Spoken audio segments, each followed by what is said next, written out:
ವೀಕ್ಷಕರೇ ಎಲ್ರಿಗೂ ನಮಸ್ಕಾರ. ಇವತ್ತು ಫೋಟೋಶಾಪ್ನಲ್ಲಿ ಹಂಡೋ ಅಂತ ಏನು ಪ್ರೆಸ್ ಮಾಡ್ತೀವಿ ಅಂದರೆ ಕಂಟ್ರೋಲ್ ಆಲ್ಟ್ ಝೆಡ್ ಅಂತ ಪ್ರೆಸ್ ಮಾಡಿದ್ರೆ ಅದು ಒಂದು ಸ್ಟೆಪ್ ಬ್ಯಾಕ್ ಹೋಗುತ್ತೆ. ಈ ಒಂದು ಸ್ಟೆಪ್ ಬ್ಯಾಕ್ ಅಂದರೆ ನಾವು ಏನು ಬರ್ದಿರ್ತೀವಿ, ಏನು ರೈಟಿಂಗಲ್ಲಿ ಇರುತ್ತೆ, ಇಲ್ಲ ಯಾವುದಾದ್ರು ಲೇಯರ್ ಕ್ರಿಯೇಟ್ ಮಾಡಿತ್ತು ಅಂದರೆ ಒಂದು ಸ್ಟೆಪ್ ಬ್ಯಾಕ್ ಹೋಗುತ್ತೆ. ಅಂದರೆ ನಾವು ಏನೇ ಮಿಸ್ಟೇಕ್ ಮಾಡಿದರೂ ಕೂಡ ಮಿಸ್ಟೇಕ್ ಮಾಡಿದ್ರೆ ನಾವು ಅಳಿಸ್ತೀವಲ್ಲ, ಈ ಅಳಿಸೋದು ಏನಿದೆ ಎರೇಸರ್ ಅಂದರೆ ಅಳಿಸೋದು ಒಂದು ಸ್ಟೆಪ್ ಬ್ಯಾಕ್ ನಾವು ಮೂವ್ ಮಾಡ್ತೀವಲ್ಲ, ಅದು ವರ್ಕ್ ಆಗ್ತಾ ಇಲ್ಲ. ಈ ವರ್ಕ್ ಆಗ್ತಾ ಇರೋ ಸಮಸ್ಯೆನ ಯಾವ ರೀತಿ ಸಾಲ್ವ್ ಮಾಡಬೇಕು ಅನ್ನೋದು ನೀವು ವಿಡಿಯೋದಲ್ಲಿ ಈಗ ನೋಡ್ತಾ ಇದ್ದೀವಿ. ಎಕ್ಸಾಂಪಲ್ಗೆ ಈಗ ಟೆಸ್ಟ್ ಮಾಡಿ ನೋಡೋದು ಯಾವ ರೀತಿ ವರ್ಕ್ ಆಗ್ತಿಲ್ಲ ಅಂತ ಇಲ್ಲಿ ಒಂದು ಫೈಲ್ಗೆ ಹೋಗಿ ಹೊಸ ಶೀಟ್ನ ತೊಗೊಳ್ತಾ ಇದ್ದೀನಿ. ಹೊಸ ಶೀಟ್ನ ತೊಗೊಂಡು ಇಲ್ಲಿ ಬ್ರಷ್ ಟೂಲ್ ಇದೆಯಲ್ಲ, ಬ್ರಷ್ ಟೂಲ್ನ ತೊಗೊಂಡು ಇಲ್ಲಿ ಎಕ್ಸಾಂಪಲ್ ಟೈಪ್ ಇಲ್ಲಿ ಒಂದು ಎಕ್ಸಾಂಪಲ್ಗೆ ಬರೀತಾ ಇದ್ದೀನಿ ನೋಡಿ, 1 2 3 4 ಅಂತ ಬರೀತಾ ಇದ್ದೀನಿ. ಇಲ್ಲಿ ಬರೋದ ಮೇಲೆ ಇಲ್ಲಿ ನೋಡಿ ಕಂಟ್ರೋಲ್ ಆಲ್ಟ್ ಝೆಡ್ ಅಂತ ಪ್ರೆಸ್ ಮಾಡ್ತಾ ಇದ್ದೀನಿ. ಇಲ್ಲಿ ಯಾವುದೇ ರೀತಿ ಕೀಬೋರ್ಡ್ನಲ್ಲಿ ವರ್ಕ್ ಆಗ್ತಾ ಇಲ್ಲ. ಇಲ್ಲಿ ಎಡಿಟ್ ಅಂತ ಆಪ್ಷನ್ ಇದೆ ನೋಡಿ, ಎಡಿಟ್ನಲ್ಲೂ ಕೂಡ ಆಲ್ಟ್ ಕಂಟ್ರೋಲ್ ಝೆಡ್ ಅಂತ ಇದೆ ನೋಡಿ, ಇದು ಲಾಕ್ ಆಗಿದೆ, ವರ್ಕ್ ಆಗ್ತಾ ಇಲ್ಲ. ಈಗ ನಾವು ಕಂಟ್ರೋಲ್ ಝೆಡ್ ಅಂತ ಕೊಟ್ಟರೆ ಏನಾಗುತ್ತೆ, ಒಂದು ಸ್ಟೆಪ್ ಬ್ಯಾಕ್ ಹೋಗುತ್ತೆ.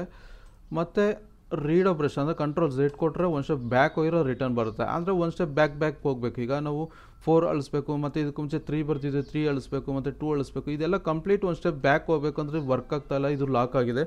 ಈ ರೀತಿ ಇದ್ದಾಗ ಇದು ಯಾವ ರೀತಿ ಸಾಲ್ವ್ ಮಾಡಬೇಕು ಅನ್ನೋದನ್ನು ನೋಡೋಣ. ಈ ರೀತಿ ಇದ್ದಾಗ ಏನು ಮಾಡಬೇಕು ಅಂತಂದರೆ ಇಲ್ಲಿ ಎಡಿಟ್ ಅಂತ ಆಪ್ಷನ್ ಇದೆ ನೋಡಿ, ಎಡಿಟ್ನ ಕ್ಲಿಕ್ ಮಾಡಿ ಕೆಳಗಡೆ ಪ್ರಿಫರೆನ್ಸಸ್ ಅಂತಿದೆಯಲ್ಲ, ಪ್ರಿಫರೆನ್ಸ್ನ ಕ್ಲಿಕ್ ಮಾಡಿ. ಹಾಗೆ ಜನರಲ್ ಅಂತಿದೆ ನೋಡಿ, ಜನರಲ್ನ ಕ್ಲಿಕ್ ಮಾಡ್ಕೊಂಡು ಇಲ್ಲಿ ಪರ್ಫಾರ್ಮೆನ್ಸ್ ಅಂತಿದೆ ನೋಡಿ, ಪರ್ಫಾರ್ಮೆನ್ಸ್ನ ಕ್ಲಿಕ್ ಮಾಡಿ. ಪರ್ಫಾರ್ಮೆನ್ಸ್ನಲ್ಲಿ ಬಂದು ಇಲ್ಲಿ ಹಿಸ್ಟ್ರಿ ಸ್ಟೇಟಸ್ ಅಂತಿದೆ ನೋಡಿ, ಇಲ್ಲಿ ಹಿಸ್ಟ್ರಿ ಸ್ಟೇಟಸ್ನಲ್ಲಿ 1 ಅಂತಿದೆ. ಬಟ್ ಇಲ್ಲಿ 1 ಅಂತಿದ್ರೆ ನಿಮ್ಗೆ ಯಾವುದೇ ರೀತಿ ಸ್ಟೆಪ್ ಬ್ಯಾಕ್ ಎಷ್ಟು ಕೌಂಟಿಂಗ್ ಅಂತ ತೊಗೊಂಡಿರುತ್ತೆ. ಒಂದು ಸ್ಟೆಪ್ ಬ್ಯಾಕ್ ಹೋಗಬೇಕು ಅಂದರೆ ಇಲ್ಲಿ ಒಂದು ಸ್ಟೆಪ್ ಬ್ಯಾಕ್ ಹೋಗ್ತದೆ. ಅಂದರೆ ಇಲ್ಲಿ ಏನೂ ನಂಬರ್ಸ್ ಇಲ್ಲದೆ ಇರೋದ್ರಿಂದ ಬ್ಯಾಕ್ ಹೋಗ್ತಾ ಇಲ್ಲ. ಸೊ ಇದಕ್ಕೆ ಏನು ಮಾಡಬೇಕು ಅಂದರೆ ನೀವು 100 ಮೇಲೆ ಎಷ್ಟಾದರೂ ಹಾಕೊಳ್ಳಿ, 100 500 ಇಲ್ಲ 1000 ಎಷ್ಟಾದರೂ ಹಾಕೋಬೋದು. ಇಲ್ಲಿ ನಾನು 100 ಅಂತ ಹಾಕ್ಕೊಳ್ತಾ ಇದ್ದೀನಿ. 100 ಅಂತ ಹಾಕೊಂಡ್ಮೇಲೆ ಇಲ್ಲಿ ನೋಡಿ ಎಡಿಟ್ ಆಪ್ಷನ್ಗೆ ಹೋಗಿ ಇಲ್ಲಿ ಲಾಕ್ ಆಗಿದೆ. ಬಟ್ ಇವಾಗ ಇದು ಕಂಪ್ಲೀಟ್ ಇದು ಶೀಟ್ನ ಕ್ಲೋಸ್ ಮಾಡಿಬಿಟ್ಟಿದ್ದು. ಈಗ ನೋಡಿ ಮತ್ತೆ ಯಾವ್ದಾದ್ರು ಒಂದು ಮತ್ತೆ ಹೊಸ ಶೀಟ್ನ ತೊಗೊಳ್ತಾ ಇದ್ದೀನಿ.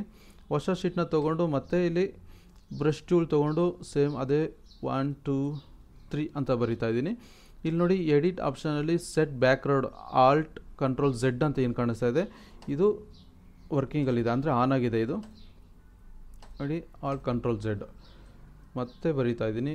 1 2 3 4 5. ಈಗ ಕೀಬೋರ್ಡಲ್ಲಿ ಪ್ರೆಸ್ ಮಾಡ್ತಾಯಿದ್ದೀನಿ ಕಂಟ್ರೋಲ್ ಆಲ್ಟ್ ಝೆಡ್. ಏನು ನೀವು ಅಲ್ಲಿ ಚೇಂಜಸ್ ಮಾಡಿದ್ರಿ, ಬಟ್ ಇಲ್ಲಿ ವರ್ಕ್ ಆಗ್ತಾಯಿದೆ. ಈ ರೀತಿ ಈ ಪ್ರಾಬ್ಲಮ್ನ ಫೋಟೋಶಾಪ್ನಲ್ಲಿ ಬರೋಂಥ ಪ್ರಾಬ್ಲಮ್ಗಳನ್ನ ಸಾಲ್ವ್ ಮಾಡ್ಕೋಬೋದು. ಈ ವಿಡಿಯೋ ನೋಡಿದ್ದಕ್ಕೆ ಧನ್ಯವಾದಗಳು. Thank you for watching.